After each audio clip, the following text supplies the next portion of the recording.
Hello, welcome, what's up guys, I am Mariovit, and in this tutorial I want to show you how to check temperatures of your CPU processor.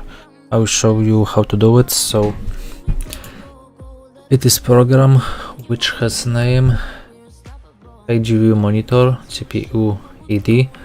You have link in the description to this program also, and this program I allow you check temperatures of your CPU.